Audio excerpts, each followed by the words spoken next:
नमस्कार, बहुत बहुत स्वागत है आप सभी का डीडी न्यूज के इस खास कार्यक्रम इस वक्त में। मैं हूं निखिल सिंह और क्या है इस वक्त की बड़ी खबरें जिनके बारे में विस्तार से जानने समझने को लेकर आपके मन में जिज्ञासा है। क्या है इन खबरों के मायने, क्या है इनके पीछे का एजेंडा। क्रिकेट के मैदान में भी भारतीय क्रिकेट टीम ने कर दिया है ऑपरेशन सिंदूर। जी हां, जैसे भारतीय सेना ने ऑपरेशन सिंदूर में पाकिस्तानी आतंकियों को नेस्तनाबूद कर दिया था, उसी तरह से भारतीय क्रिकेट टीम ने भी खेल के मैदान में, क्रिकेट के मैदान में पाकिस्तानी टीम को धूल चटाई है। आपको ये सारी खबरें दिखाएंगे, लेकिन सबसे पहले आपको ले चलेंगे केंद्रीय मंत्री की लाइव प्रेस कॉन्फ्रेंस में। On the occasion of this very important briefing on a major new initiative between India and Bhutan on the establishment of rail connectivity between our two countries. Let me take the opportunity before the substantive briefing to set the context and say a few words about the relationship between India and Bhutan. As you are all aware, India and Bhutan share a relationship of exceptional trust, mutual respect, and understanding. This is a relationship that is rooted in cultural and civilizational ties, extensive people-to-people relations, and our shared developmental and security interests. These ties are reflected in very close contact at the highest levels. You would perhaps recall that Prime Minister Shri Narendra Modi visited Bhutan last year in March 2024, a visit during which he was conferred the Order of the Druk Gyalpo, which is the highest civilian award of Bhutan. His Majesty, the King of Bhutan, and the Prime Minister of Bhutan have been visiting India regularly. His Majesty the King was here earlier for attending the Mahakumbh, and the Prime Minister was here just a few weeks ago to attend the consecration of the Bhutanese temple in Rajgir. On the bilateral relationship itself, the government of India has been Bhutan's largest provider of developmental assistance and has played a vital role in its modernization, especially in the areas of infrastructure and the overall economic development of the country. For the 13th five-year plan of Bhutan, which runs from 2024 to 2029, the government of India has committed a support of rupees 10,000 crores, which covers project-tied assistance, high-impact community development projects, the economic stimulus program, and a program grant. And this quantum constitutes a 100% increase over the 12th five-year plan figures. Just a few words about some of the major areas of cooperation. Energy and power is one of the highlights of this particular relationship. Our two governments have successfully collaborated on joint development of 5 hydroelectric projects. These are Chukha, Tala, Mangdechu, Kurechu, and the Punatsangchu 2, which has just been completed very, very recently. In addition, Punatsangchu 1 is under construction. Apart from this, there are Indian private companies now that are engaging with Bhutanese authorities to develop power projects in Bhutan. Insofar as trade is concerned, India is Bhutan's top trading partner. We are the principal source of imports and the principal destination of their exports, accounting for nearly 80% of Bhutan's total trade. The 2016 bilateral agreement on trade, commerce, and transit establishes a free trade agreement between Bhutan and India, and also provides Bhutan duty-free transit for goods from and to third countries.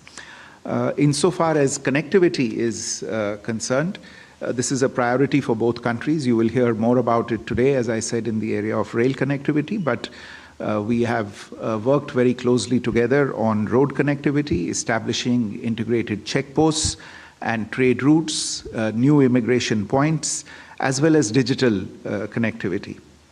Recently, in order to facilitate the movement of third country nationals, an integrated checkpost was inaugurated at Daranga in Assam in November 2024.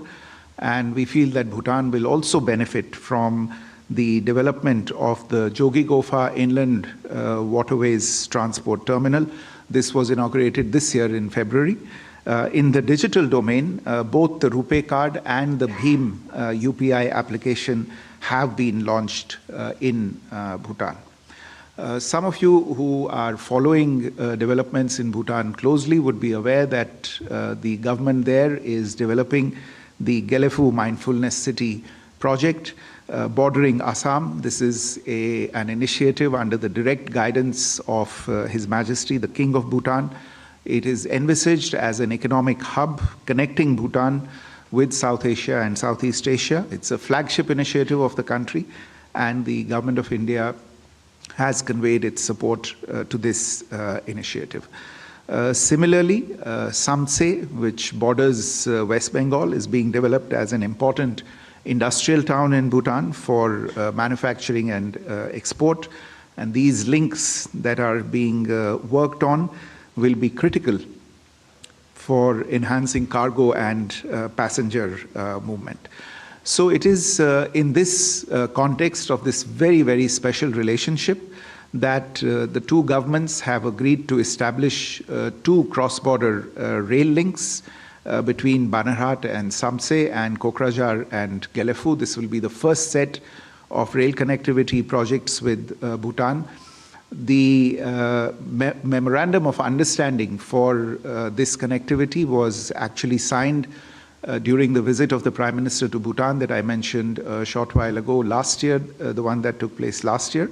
And this MOU will be formally signed later today in New Delhi on the occasion of the visit of the Bhutanese Foreign Secretary to New Delhi. Let me stop there, and I'll request the Honorable Rail Minister to brief you on the details of this very, very important project. Thank you, Mr. Mistry. This project is basically connecting two very important cities of Bhutan. One is Gelefu, as Foreign Secretary shared with us. This is being developed as a mindfulness city. And second is Samtse, which is an industrial city. The two projects will take off from the network of Indian Railways at Kokrajhar and Banarhat. The investment which is envisaged at this point of time is about 4,033 crore rupees, and the total length is about 90 kilometers, to be precise. 89 kilometers of railway network will be created. As Foreign Secretary very nicely explained, India is the largest trading partner of Bhutan, and most of the EXIM trade of Bhutan is done through Indian ports. Therefore, it becomes very important to have a good seamless rail connectivity for the Bhutanese economy to grow and for the people to have better ways of access to the global network. So that's why this entire project has been taken up. And Samtse and Gelefu, they have very important significance in the way the Bhutanese economic growth is being planned. If you look at the railway network, this is the current railway network. The yellow line that you see in between the two blue lines, that is the most important economic corridor, rail corridor, connecting states of Assam, then down south towards Tripura, Mizoram, Nagaland, Meghalaya. All the states are getting connected by this yellow line. There is a blue line on the top.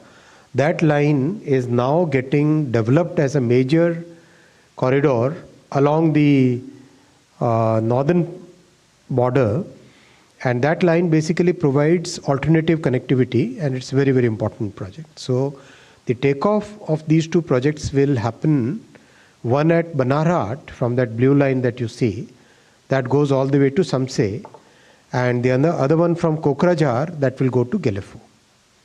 These are the two lines, if you look at the map, and they connect two separate, two different parts of Bhutan.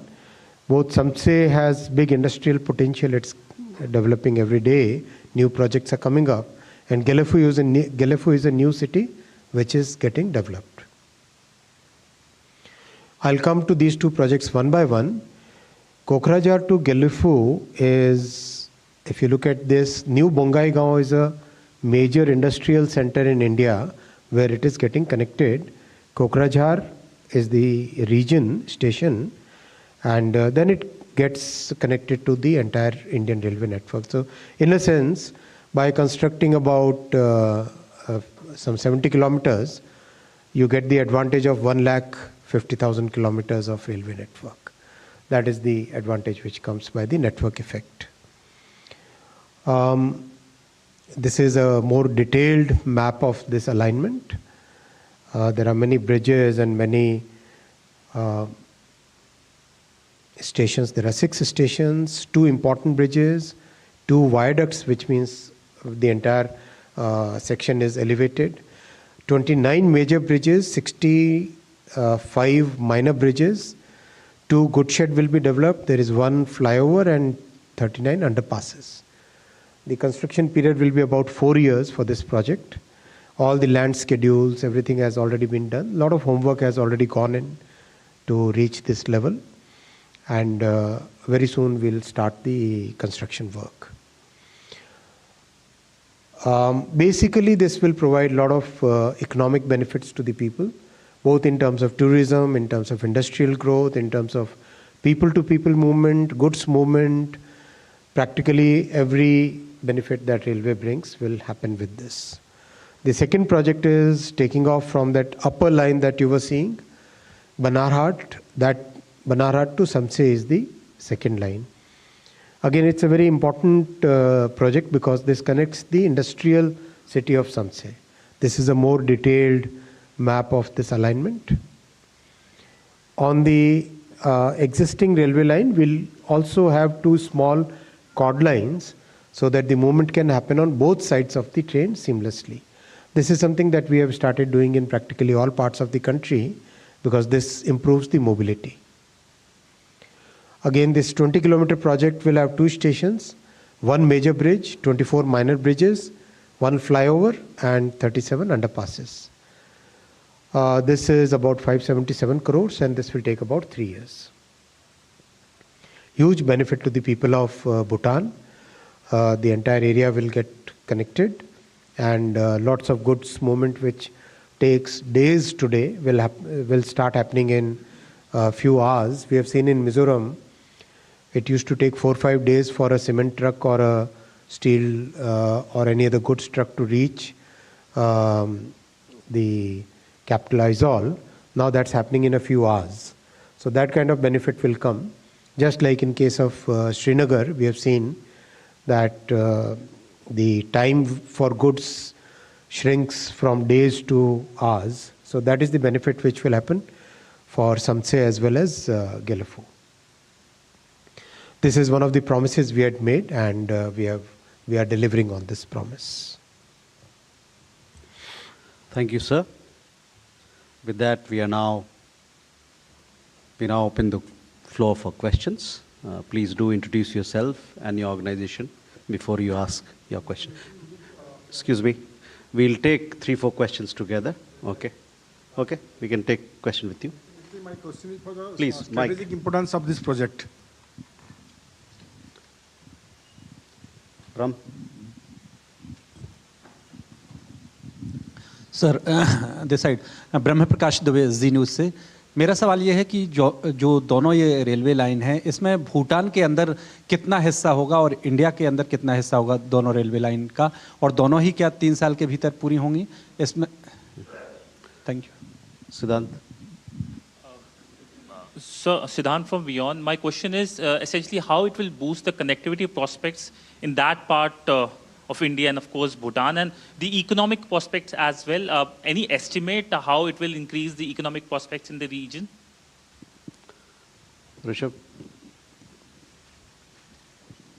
Hello, sir. Rishabh from Times Now. Sir, my question is, we have similar arrangements with Nepal as well, where we are developing railway projects. What's the situation there? What's the latest there? And also, when we are talking about India-Bhutan, so are we looking at only goods, or will we also have ICPs, the integrated checkposts, via rail networks also for accommodating passengers and tourists to travel on these rail lines? So we can take these questions.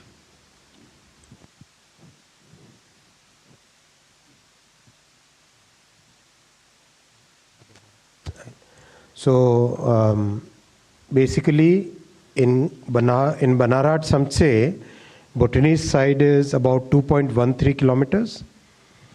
Indian side is about 17.42 kilometers, to be precise. In case of Gelefu, Bhutanese side is 2.39 kilometers. Indian side is 66.66 kilometers. Time taken will be, Samtse will be about 4 years. Samtse will be 3 years and Gelefu will be 4 years. Both goods and passengers will be using these two lines. This line will also have most advanced signaling systems that we are implementing everywhere in the country, and this will be designed for running Vande Bharat trains. So this will be basically modern trains will be run fully electrified, and the curves and all those things will be all the technical parameters will be designed as per the Vande Bharat requirements. A lot of economic benefit as we explained, but I'll still pass on to Foreign Secretary for the strategic importance of these two projects. Thank you, sir. Look, as we have already pointed out, this is the first ever rail connectivity project or projects that we are developing with Bhutan. So it will obviously enhance overall connectivity between the two countries. The two areas that have been picked are both significant in themselves.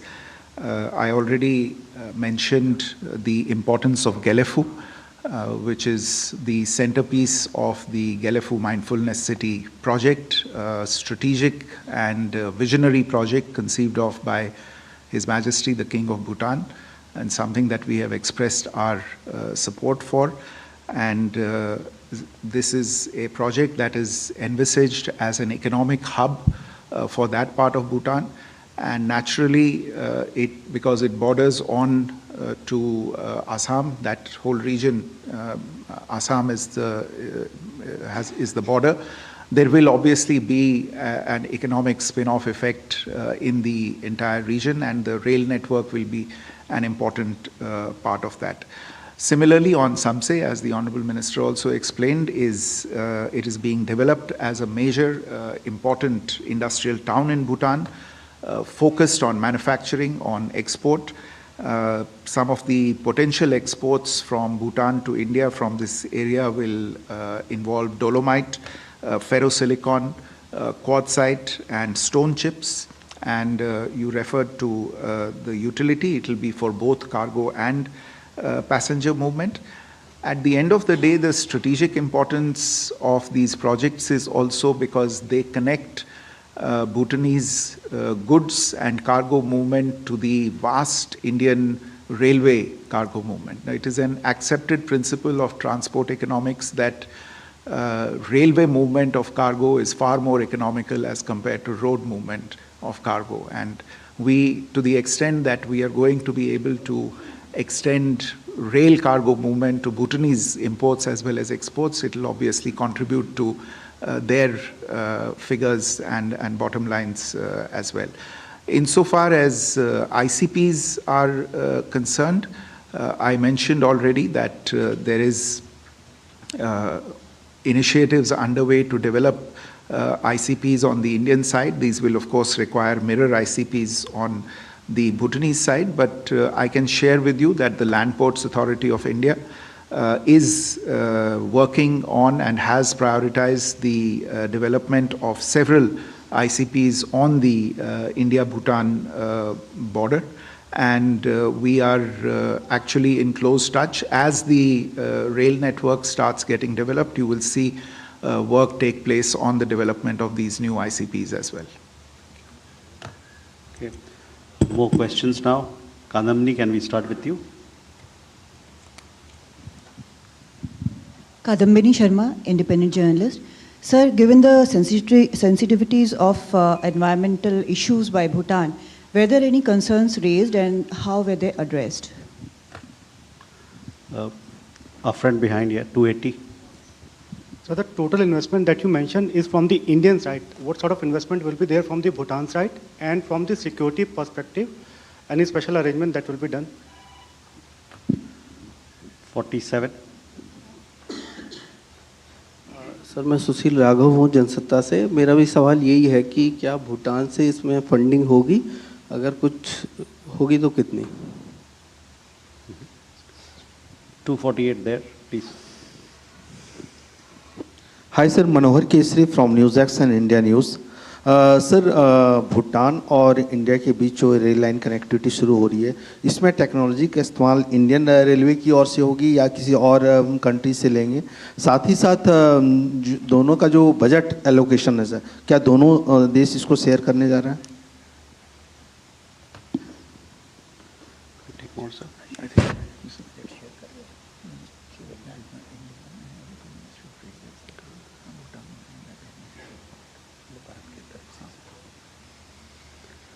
There, yes. Thank you, Mr. Jaiswal. My name is Tripti Nath. I'm an independent journalist. My question is to Mr. Vaishnav. This sounds like a very promising railway network project that is being developed between India and Bhutan. But I'm plain curious, are these coaches, you talked of the technical parameters which will be designed as per Vande Bharat. This is also a fantastic train. But I just want to understand, are the coaches going to be made in India? So we can take these questions. The environmental issues have been very carefully considered. A lot of studies have happened over the past few years. Each and every parameter has been very, very carefully studied, especially because entire northeastern region that we have seen the kind of issues that we face day in and day out. So over a period of last few decades, our work in northeastern states has given us that capability to understand the environmental issues and plan accordingly. That is one. Each and every part has been considered and very proper design has happened considering the environmental issues, especially climate resilience. For example, flow of water, have sufficient number of underpasses, make sure that elephants can pass under the railway tracks. All those things have been considered while designing this. Second, this entire investment is done by Indian side, and most of the part of the railway network which is within the Indian territory, that is part of the Indian railway network, and the part which is within Bhutan, there is a kind of arrangement between India and Bhutan where the investment is being made by India. The technology is all Indian. Coaches will be made in India. And it's basically well-established technology which we are going to use here. The security arrangement will be done in consultation with the operational requirements of both the countries. We will try to have as many people as possible to from Bhutan side to be trained in railway operations so that they also become part of the entire network, the way we have done in case of Nepal also. I'll just add that insofar as the question related to funding was concerned, as the Honorable Minister has explained, the segment of the respective railway links that falls within Indian territory will be funded by the Ministry of Railways, and the segments that will fall for both the links that will fall within Bhutanese territory will be borne by the Ministry of External Affairs as part of the Government of India's assistance for Bhutan's 13th five-year plan. Jugal. Hi sir, my name is Jugal from the Collective Newsroom for the BBC. So my question is, you mentioned about the 10,000 crore rupee, I think, development budget of fund for the Bhutanese government, for the Bhutanese nation. Just want to understand whether this budget is part of the 10,000 crores or will that be separate? And so in terms of the trade as of today that is happening between India and Bhutan, can you give us some context on the number of the goods that are being traded and through what points? Thank you. Umashankar. Umashankar Singh, independent journalist.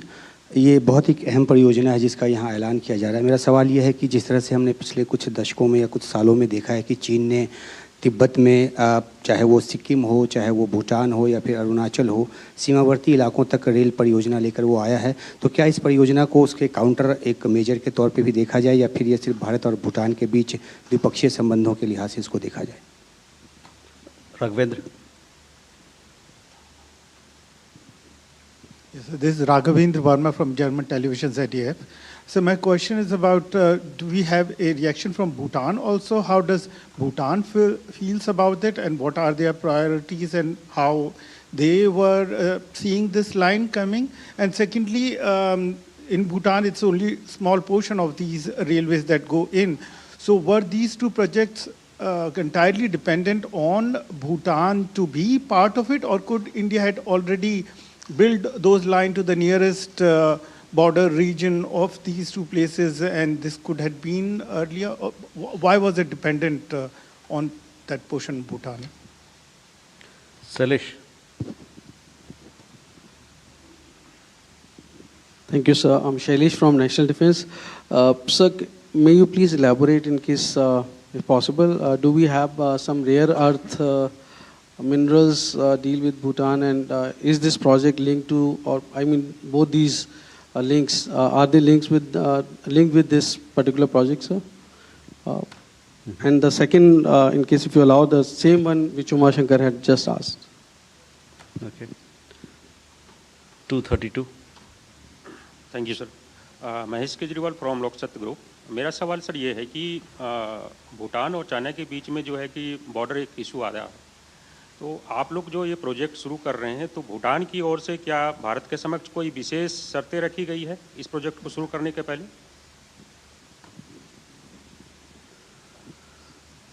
Sir. Okay, so as I explained, the portion that will be met by the Government of India from for the segments that are within Bhutanese territory is part of the 13th five-year plan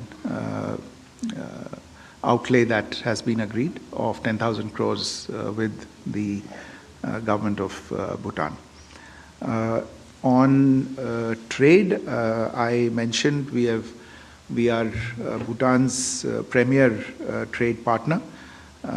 Its merchandise trade, Bhutan's merchandise trade with India saw a 12% increase between 2023 and 2024 from 11,305 crores to 12,670 crores. Bhutan's exports to India increased from 2,800 crores in 2023 to 3,100 crores in 2024, while their imports from India grew from 8,500 crore rupees to nearly 9,500 crore rupees during the same period. We are in discussions to actually renew the bilateral treaty of trade, commerce and transit, which was signed in 2016 for a period of 10 years, and it will expire in July 2027, and we will discuss a renewal of that treaty. On the question of involving Bhutan on this, I refer you to my opening remarks where I mentioned that this is all happening on the basis of an MOU between Bhutan and India that was signed on the occasion of the Prime Minister's visit to Bhutan last year in March 2024. And again, as I pointed out, this MOU will formally be signed later this afternoon in New Delhi between Chairman Railway Board on the Indian side and the Bhutanese Foreign Secretary on the other side.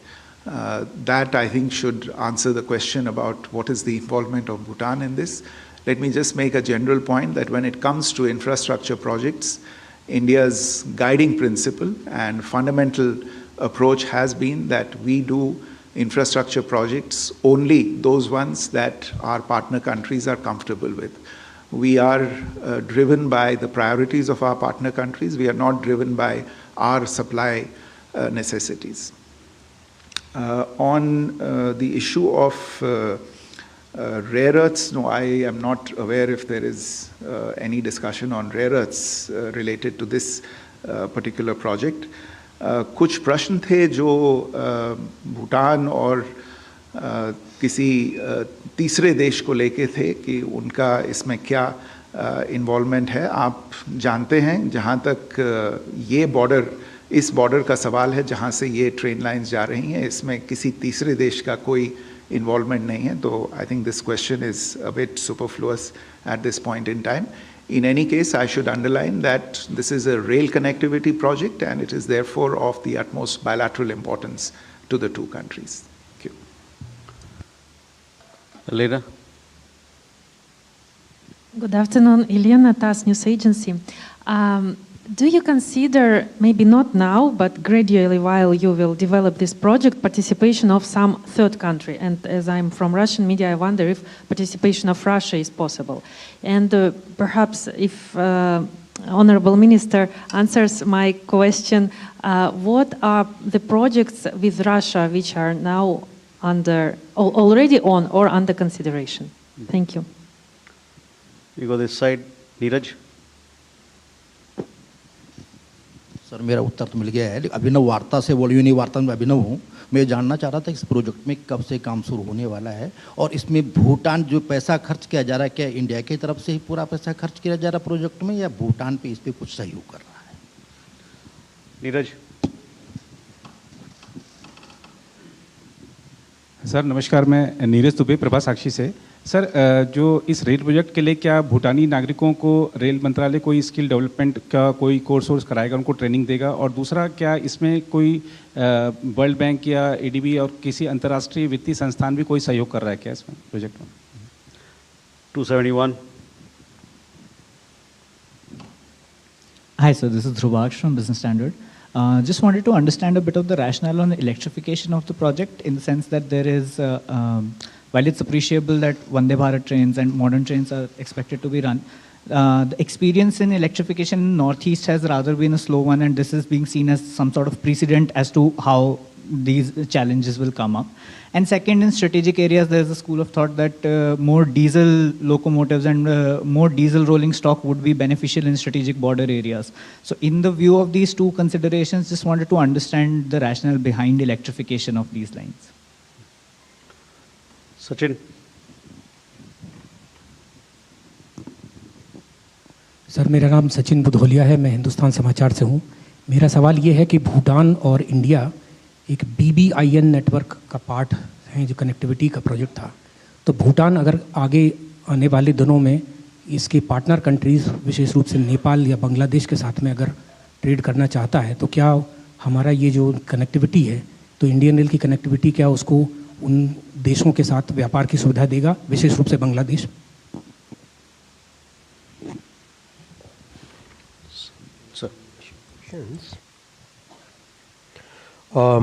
About involvement of Russia, I don't think we have any proposal as far as I know, but if any proposal comes, we'll examine it. I think we are self-sufficient in the technology, both on the construction as well as the train set side. So there is no, at this point of time, there is no such consideration. The project will start very soon. The land schedules, everything, all the permissions, they are all in the works. And land acquisition will start very rapidly. The government of Assam also is very cooperative. They are supporting us in starting this project. Funding, as was mentioned earlier, very clearly the funding for the portion within India is out of the Indian Railways budget, and the funding for the portion which is within Bhutan will be out of MEA's budget, MEA's grants to Bhutan, as FS Saab has already explained. We will be training the people who are interested in railways within Bhutan. As you know, we have a Gati Shakti Vishwavidyalaya, one of the finest transportation university which is getting developed. And there we are already running courses for people from many other countries now. So this will also be part of the program. We don't have any World Bank or ADB requirement in this, and I don't think they have given any proposal so far. So we are not even considering that. A very important question about electrification, I think that question needs to be discussed in a bit of detail. If we compare the environmental issues between diesel and electrified railway network, electrified railway network is about 98% less polluting, considering even the pollution of the source, considering everything, even pollution at the source of generation of electricity. It is 98% less polluting compared to diesel. And when you compare road with rail, then a diesel on both sides, diesel road versus diesel rail, that is 95%. So net, if you compare with the diesel truck on a highway to an electrical train, then the difference is 99 point some percent. So it's practically pollution free. So it's very important that in the economically and environmentally sensitive areas, we should always focus on electrification. Your point about electrification in Northeast no longer holds valid. It's practically entire network is getting electrified. Almost 99% of the network is already electrified, and all new projects are starting with electrification ab initio. Like your generation is born with mobile phones, so it's like that kind of thing. So it's absolutely fine, and diesel can always run even if the network is electrified. So diesel, we keep strategic reserve of about 2,500 locomotives, especially in case of disasters, in case of climate issues, in case of other things. So diesel will remain as a significant base. It's not base load, it's more like as an extra reserve when you need diesel locomotives can be run. So I hope that answers your query about Bangladesh. I'll request. जी, आपका जो प्रश्न था BBIN को लेके, आप सही कह रहे हैं कि भारत और भूटान, नेपाल और बांग्लादेश के बीच ये एक समझौता है. तो मेरे विचार में जहाँ तक इस प्रोजेक्ट का प्रश्न है, आपको मालूम होगा कि दोनों नेपाल और बांग्लादेश के साथ हमारे समझौते हैं, जिसके तहत नेपाल और बांग्लादेश के जो एक्सपोर्ट्स और इंपोर्ट्स हैं उनका वो भारतीय टेरिटरी का इस्तेमाल करते हैं ट्रांजिट के लिए, दूसरी कंट्री में एक्सपोर्ट करने के लिए और थर्ड कंट्रीज़ में एक्सपोर्ट करने के लिए भी. तो अभी तो वो जो भारत का रोड नेटवर्क है और कुछ जो रेल नेटवर्क है उसका इस्तेमाल करते हैं, लेकिन इन दो प्रोजेक्ट से जो भूटान एक तरह से भारतीय रेल नेटवर्क से जुड़ जाएगा, तो इन दोनों जो बाकी देश हैं नेपाल और बांग्लादेश, उनके जो भी एक्सपोर्ट्स भूटान जाने होंगे तो वो भी इस एक तरह से भारतीय रेल नेटवर्क का इस्तेमाल कर सकते हैं भूटान में अपने एक्सपोर्ट्स भेजने का और वहाँ से भूटान के एक्सपोर्ट्स को अपने यहाँ लाने के लिए. With that, ladies and gentlemen, we come to the close of this special briefing. We thank you for your presence and participation, and we also thank Honorable Minister, Foreign Secretary and Chairman Railway Board for their presence. Thank you very much. तो आप देख रहे थे महत्वपूर्ण press conference केंद्रीय मंत्री अश्विनी वैष्णव और साथ ही साथ विदेश मंत्रालय के सचिव, विदेश सचिव के साथ में, और बेहद महत्वपूर्ण रेल लाइन परियोजना जो कि भूटान के साथ भारत जोड़ने जा रहा है. भारत और भूटान रेल लिंक के थ्रू जुड़ेंगे। 2 शहर जो कि गेलफू और समसे, ये दोनों शहर भारत के शहरों से, कोकराझार से और बनारहाट से इनको जोड़ा जाएगा। तो बेहद महत्वपूर्ण ये परियोजना है जिसके विषय में जानकारी दे रहे थे इस प्रेस कॉन्फ्रेंस के जरिए। यहाँ रुकेंगे एक छोटे से ब्रेक के लिए। ब्रेक के बाद जब वापस लौटेंगे तो आपको बताएंगे कि इस वक्त में क्या कुछ होने जा रहा है खास।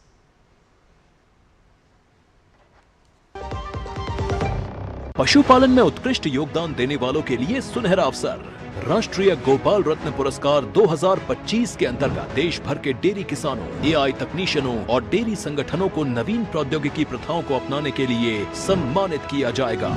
3 श्रेणियों में चयन: डेयरी किसान, सहकारी डेयरी संगठन और एआई तकनीशियन। डेयरी विकास गतिविधियों को प्रोत्साहन और बढ़ावा देने के लिए तीनों श्रेणियों में उत्तर पूर्वी क्षेत्र और हिमालयी राज्यों के लिए विशेष पुरस्कार का प्रावधान। आवेदन अवधि 15 अगस्त से 30 सितंबर 2025।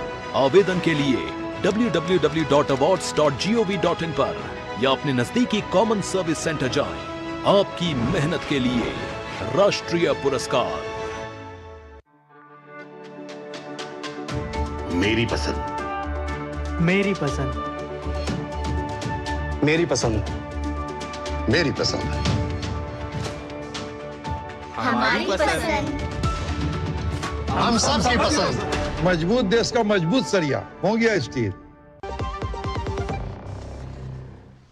स्वागत है आपका ब्रेक के बाद। तो आज इस वक्त में हम जो महत्वपूर्ण खबरें लेने जा रहे हैं उनमें सबसे बड़ी बात है कि ऑपरेशन सिंदूर के ही तर्ज पर भारतीय क्रिकेट टीम ने अब क्रिकेट के मैदान में भी ऑपरेशन सिंदूर वाला जलवा दिखाया है और पाकिस्तान की टीम को धूल चटा दी है। एशिया कप उनके हाथ से ले लिया है और सिर्फ एक बार नहीं बल्कि लगातार 3 बार पराजित किया है। तो यह ऑपरेशन सिंदूर का टेम्परामेंट क्या है, भारत का नया बदला हुआ भारत किस तरह से अब बदलते वक्त के साथ में अपना टेम्परामेंट भी उसने बदला है, इसके विषय में भी हम विस्तार से बात करेंगे।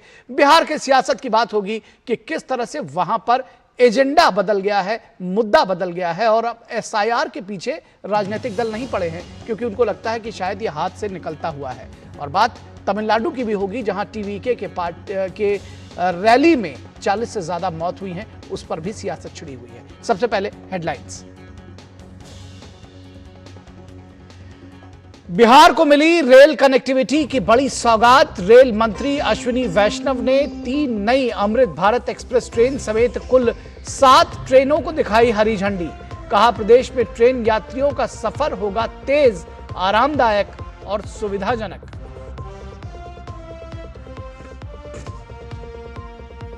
आज दिल्ली प्रदेश भाजपा को मिलेगा नया कार्यालय। प्रधानमंत्री मोदी करेंगे दीनदयाल उपाध्याय मार्ग पर स्थित नए दफ्तर का उद्घाटन।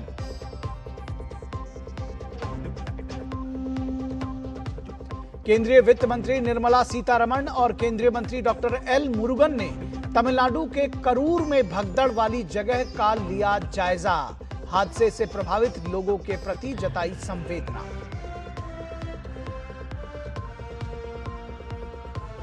कल चुनाव आयोग जारी कर सकता है बिहार की फाइनल वोटर लिस्ट। एसआईआर को सियासी एजेंडा बनाने वाले राजनीतिक दलों ने बदले चुनावी मुद्दे। सूबे में फ्री बी के साथ गारंटी वाली योजनाओं की बहार। वर्षों बाद बिहार में विकास बना चुनावी मुद्दा। और एशिया कप में भारत का बजा डंका। पाकिस्तान को मात देते हुए 9वीं बार खिताब पर जमाया कब्जा। देश भर में जश्न का माहौल। बीसीसीआई की ओर से खिलाड़ियों और स्टाफ के लिए 21 करोड़ रुपए के इनाम की घोषणा। पाकिस्तानी मंत्री के हाथ से ट्रॉफी न लेने पर देशवासियों ने की भारतीय टीम की सराहना।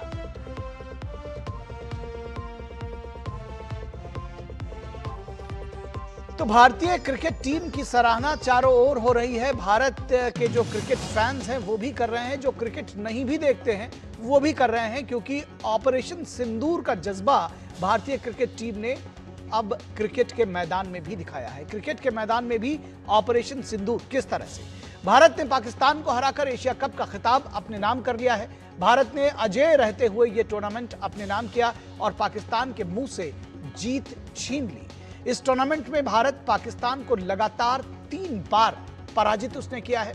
भारतीय क्रिकेट टीम ने भारतीय सेना की ही तरह अपना जोश और जज्बा कायम रखा और युद्ध के मैदान की ही तरह खेल के मैदान में भी पाकिस्तान को धूल चटा दी। इतना ही नहीं, पाकिस्तानी खिलाड़ियों से हाथ न मिलाने का ट्रेंड बनाने वाली भारतीय टीम ने जीत की ठसक बनाए रखी और पहलगाम हमले के विरोध में पाकिस्तानी गृह मंत्री और पाकिस्तान क्रिकेट बोर्ड के अध्यक्ष मोहसिन नकवी के हाथों से एशिया कप की जीत की ट्रॉफी लेने से इनकार कर दिया। आपको ध्यान होगा कि पहलगाम हमले के बाद पाकिस्तानी मिनिस्टर मोहसिन नकवी ने भारत के खिलाफ जहरीले बोल उगले थे। भारतीय सेना ने ऑपरेशन सिंदूर के तहत पाकिस्तान समर्थित आतंकियों पर पाकिस्तान के भीतर हमला कर उनका सफाया कर दिया। भारतीय मिसाइलों के सटीक हमलों ने पाक आतंकी ठिकानों को धूल धूसरित कर दिया था। अब एक बार फिर क्रिकेट के मैदान में भारत ने पाकिस्तान पर अपनी बादशाहत सिद्ध की है। जो लोग पाकिस्तान के साथ न खेलने की वकालत कर रहे थे, भारतीय क्रिकेटरों ने पाकिस्तान को धूल चटाकर उनको भी संदेश दिया है कि भारतीय लड़ना जानते हैं, जीतना जानते हैं। ये नया भारत है, ये पीछे नहीं हटता। नया भारत अर्जुन के उद्घोष को अपना मंत्र मानता है, न दैन्यम न पलायनम, यानी कि जीतेंगे और लड़ेंगे आपसे। भारतीय टीम के कप्तान सूर्य कुमार यादव ने पूरी जीत आतंकी हमले के पीड़ित परिवार और सेना के नाम किया। उन्होंने एशिया कप की अपनी मैच फीस भारतीय सेना को देने का ऐलान किया, तो वहीं पाकिस्तान के खिलाड़ियों ने अपनी मैच फीस भारत के ऑपरेशन सिंदूर में मारे गए आतंकी परिवारों को देने का ऐलान किया है। और शायद यही दोनों देशों के बीच के सोच के अंतर को दर्शाता है कि जहां एक अपनी सेना का समर्थन करता है, वहीं दूसरा आतंकियों को अपना हीरो मानता है। पीएम मोदी ने भारतीय टीम को एशिया कप की खिताबी जीत पर बधाई दी है। सोशल मीडिया पर किए गए पोस्ट में पीएम मोदी ने लिखा कि खेल के मैदान पर ऑपरेशन सिंदूर, और उन्होंने लिखा कि नतीजा वही, भारत की जीत, हमारे क्रिकेटरों को बधाई। तो वहीं केंद्रीय गृह मंत्री अमित शाह ने भी भारतीय टीम को पाकिस्तान के खिलाफ शानदार जीत पर बधाई देते हुए एक्स पर पोस्ट किया कि एक अद्भुत जीत, हमारे लड़कों की जबरदस्त ऊर्जा ने प्रतिद्वंदियों को एक बार फिर धूल चटा दी। भारत को जीतना तय है, चाहे कोई भी मैदान हो। तो भारत का जीतना तय है, चाहे वो कोई भी मैदान हो, युद्ध का मैदान हो या खेल का मैदान हो, पाकिस्तान को धूल चटाते रहेंगे। और देश में भारतीय टीम की इस शानदार जीत से विजयदशमी का उल्लास और बढ़ गया है पूरे देश में। आप देख सकते हैं इन तस्वीरों के जरिए कि किस तरह से उल्लास मनाया जा रहा है। और भारतीय क्रिकेट टीम के कप्तान सूर्य कुमार यादव ने एशिया कप में खेले गए सभी मैचों की अपनी मैच फीस भारतीय सेना को देने का ऐलान किया। इट्स लाइक अ जेस्चर मेरी तरफ से। पता नहीं है कंट्रोवर्सी हो सकता है कि नहीं, कंट्रोवर्शियल नहीं है, it's a good thing. I actually personally want to give my match fees of all the games which I have played in this tournament to the Indian Army. तो इस बात के लिए तमाम तारीफ सराहना की जा रही है सूर्य कुमार यादव की और भारतीय टीम की। वहीं पाकिस्तान टीम के कप्तान सलमान आगा ने कहा कि हम अपनी मैच फीस उन नागरिकों और बच्चों को डोनेट कर रहे हैं जो भारतीय हमले के दौरान प्रभावित हुए, दरअसल आतंकी परिवारों को डोनेट कर रहे हैं। हम एज ए टीम, सारी टीम जो है, हम लोग जो ये अपनी मैच फीस है हम डोनेट कर रहे हैं। वो लोग, जब इंडियन अटैक हुआ था उसमें हमारे सिविलियन और हमारे बच्चे उसमें अफेक्टेड हुए थे, हम सब ये उनको डोनेट कर रहे हैं। और भारतीय फैंस ने एशिया कप में भारत की शानदार जीत पर खुशी जाहिर की। पूरे इंडिया को देखिए, बहुत फ़र्क है इंडिया और पाकिस्तान के गेम में। ये खाली सोशल मीडिया वाली लड़ाई नहीं होती है। जिस तरीके से ऑपरेशन सिंदूर के बाद पूरी दुनिया को पता है हमने क्या किया, आप वहाँ पे चिल्ला चिल्ला के जल रहे, 5 गिरा दिया, 6 गिरा दिया, भाई दिख रहा है। आज 11 गिरा दिए और लगातार तीसरा गिरा है। बार बार रोते रहते हो यार, गेम खेलना है, गेम खेलो। क्लोज मैच था, लेकिन पता था इंडिया जीतेगा। इतना कॉन्फिडेंस था कि इंडिया इतना अच्छा प्लेयर्स है, इतना अच्छा परफॉर्म कर रहा है। बस उनकी हेकड़ी निकल गई। बस 20 ओवर में 20 रन में 3 विकेट हो गए थे, बड़ा खुशियां मना रहे थे।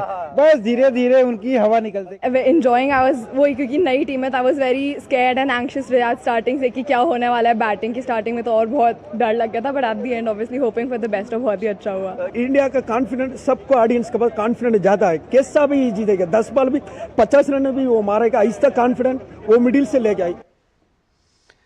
तो इस पूरी खबर पर हम बात करेंगे। हमारे साथ हमारे कंसल्टिंग एडिटर विनोद मिश्रा जुड़े हुए हैं, उनके साथ इस पूरी खबर पर चर्चा करेंगे। हम दुबई भी लाइव जाएंगे, लेकिन उससे पहले विनोद मिश्रा के साथ बात करेंगे। विनोद जी, आपने देखा कि किस तरह से क्रिकेट के मैदान में भी ऑपरेशन सिंदूर, मैं ऐसा इसलिए भी कह रहा हूं कि टेम्परामेंट बदला है।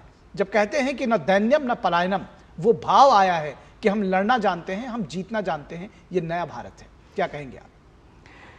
निखिल, बस मैं आपके इस पूरे रिपोर्ट के बाद यही कहूंगा कि जश्न मनाने के लिए भी किस्मत होनी चाहिए जी।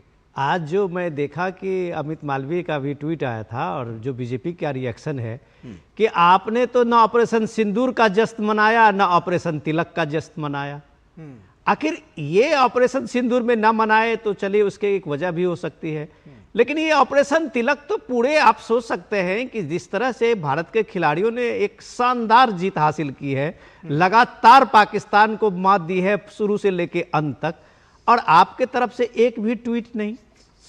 ये सवाल जो है ये बीजेपी का सवाल है, लेकिन ये सवाल पूरे देश को आप एक तरह से आप सोचिए कि एक शंका में डाल देता है कि आप भारत की टीम की जीत हुई है, भारत के क्रिकेट टीम ने अपने उस शौर्य और परचम का वहाँ खेल के मैदान में वो लहराया है।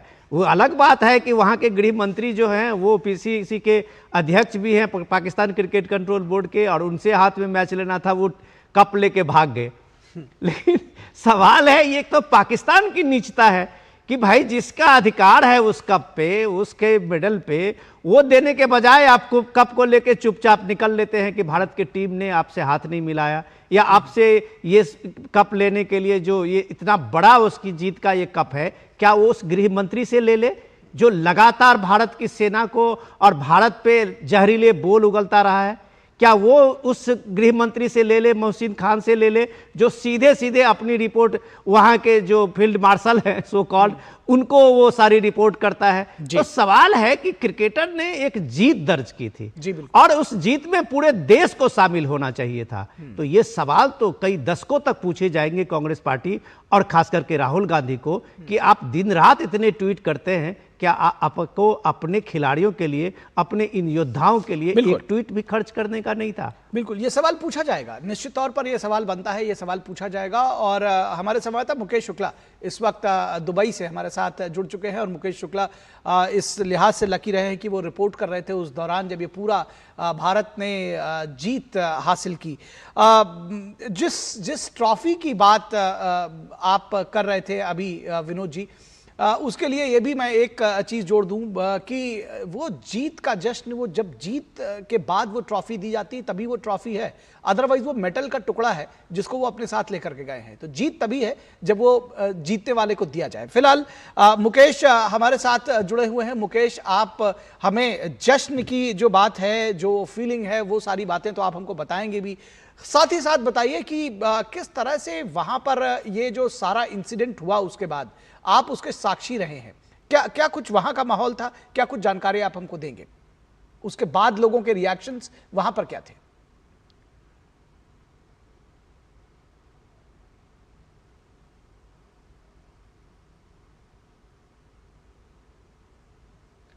मुकेश, आप हमें सुन पा रहे हैं? लगता है मुकेश से हमारा कनेक्शन नहीं हो पा रहा है। एक बार हम दोबारा ट्राई करेंगे मुकेश के पास। लेकिन विनोद जी, मुकेश आप हमें सुन पा रहे हैं? जी बिल्कुल निखिल, जिस समय ये पूरा का पूरा प्रकरण हुआ उस समय हम सभी ग्राउंड में मौजूद थे और सभी ने देखा कि किस तरह से एक और बार प्रोपेगेंडा फैलाया गया और भारतीय टीम जो इसकी रियल हकदार थी उनको ट्रॉफी नहीं दी गई, और कई घंटों तक ये मशक्कत चलती रही। इंडियन टीम के कप्तान ने साफ इनकार कर दिया था कि वो इनसे ट्रॉफी नहीं लेंगे, बाकी और डेलीगेट थे वहां से सकता था, लेकिन फिर भी ये किया गया कहीं ये दिखाता है कि पहले से एजेंडा सेट था, ऐसा कुछ करना है। लेकिन टीम ने जो ट्रॉफी, सूर्य कुमार यादव ने बोला, एक अच्छा मैच था, एक अच्छा कॉम्पिटिशन था और बहुत ही शानदार तरीके से इन्होंने खेला। और उसके बाद जो जीत का जश्न था, प्रेस कॉन्फ्रेंस में भी उन्होंने कहा, जैसा आपने कहा, ट्रॉफी एक मेटल का टुकड़ा होता है, लेकिन अगर अरसों तक याद जाएगा तो आपको विजेता के तौर पे याद किया जाएगा। अनबीटन आप रहे पूरे इस टूर्नामेंट में, कोई आपको हरा नहीं पाया। पाकिस्तान एक नहीं, दो नहीं, तीन बार आपसे हारा, हैट्रिक लगाई आपने, और फिर 41 साल बाद इस इनकाउंटर में आप जीते। तो एक उन्होंने दिखाया गेस्चर कि भाई हम खिलाड़ियों के तौर पर खेले, खिलाड़ी के तौर पर उन्होंने यहाँ माहौल बनाया। लेकिन पाकिस्तान जो था ओवरऑल खेल से ज्यादा उनका ध्यान जो था वो कंट्रोवर्सी पे था। कभी हारिस राउफ कर रहे हैं, कभी फरहान कर रहे हैं, कभी कोई और कर रहा है। अभी देखिए, जब कुछ नहीं बता तो पीसीबी के चेयरमैन ने ही एक नया कंट्रोवर्सी खड़ा कर दिया। तो ये दिखाता है कि खिलाड़ी कम, खेल कम, यहाँ कंट्रोवर्सी ज्यादा हो रही है। और खेल के बजाय यहाँ पर जो है अपने अपने एजेंडे सेट किए जा रहे हैं। और किसी भी जिस तरह से बार बार उनके खिलाड़ी, देखिए कभी फरहान ने गन पॉइंट दिखाया सेलिब्रेशन में, हारिस राउफ ने दिखाया कि उन्होंने हमारे फाइटर जेट गिरा दिए। लेकिन जब बुमराह ने कल जवाब दिया हारिस राउफ को, तो उनके होश फाख्ता हो गए उनसे और जवाब नहीं था। और देखिए 40 रन उन्होंने खर्च किए, जो अपने आप को बहुत अव्वल के गेंदबाज मानते हैं। यानी आप देखिए, खेल पे तो आपका ध्यान नहीं था, जीता है मैच, आपने हरा दिया टीम को, और उसके बाद उलझुल हरकतें करते रहे। और कई घंटों के बाद आप देखिए, वहां पर जब निखिल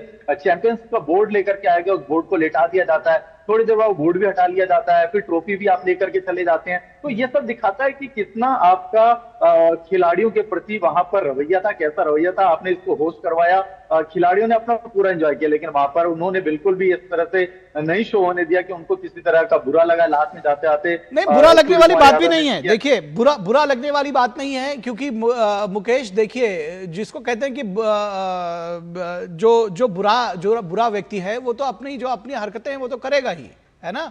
लेकिन जो जिस तरह जो जीत का हकदार है, पूरी दुनिया ने देखा कि जीता कौन है। उनके ट्रॉफी ले जाने से या ना देने से, या चैंपियंस का बोर्ड गिरा देने से, जो टीम चैंपियन है वो चैंपियन ही रहेगी।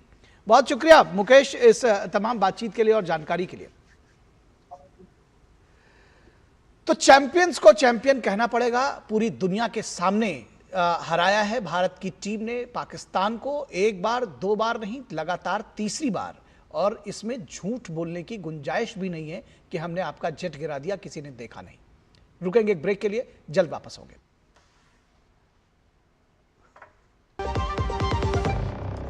जब धरती चीर कर निकलता है लोहे का पत्थर और मिलता है मोंगिया के जोश से, फिर तपता है, पिघलता है और बनता है फौलाद। अब होता है सरिया सारी खूबियों के साथ। मोंगिया स्टील, मजबूत देश का मजबूत सरिया। ब्रेक के बाद एक बार फिर आप सभी का स्वागत है। और अब बात होगी बिहार की, बिहार के सियासत की, क्योंकि अब बिहार में ये कहा जा रहा है कि बिहार में विकास बात। तो ये विकास की बात आखिर आई कैसे, ये एजेंडा विकास तक पहुंचा कैसे? क्योंकि इससे पहले तो तमाम विपक्षी दल थे जो एसआईआर से आगे बढ़ने को तैयार नहीं थे। तो क्या एसआईआर को जनता ने रिजेक्ट कर दिया? इस पर भी बात करेंगे। बिहार में अगले हफ्ते असेंबली चुनाव का बिगुल बज सकता है। जाहिर है चुनाव आयोग ने भी अपनी तैयारी पूरी कर ली है। उम्मीद है कि 30 सितंबर को चुनाव आयोग एसआईआर के तहत तैयार वोटर लिस्ट भी जारी कर देगा। मीडिया की खबरों की अगर माने तो इस बार बिहार में 7 करोड़ 30 लाख के करीब वोटर्स शामिल हो सकते हैं, जिसमें 14 लाख नए वोटर्स जुड़ सकते हैं।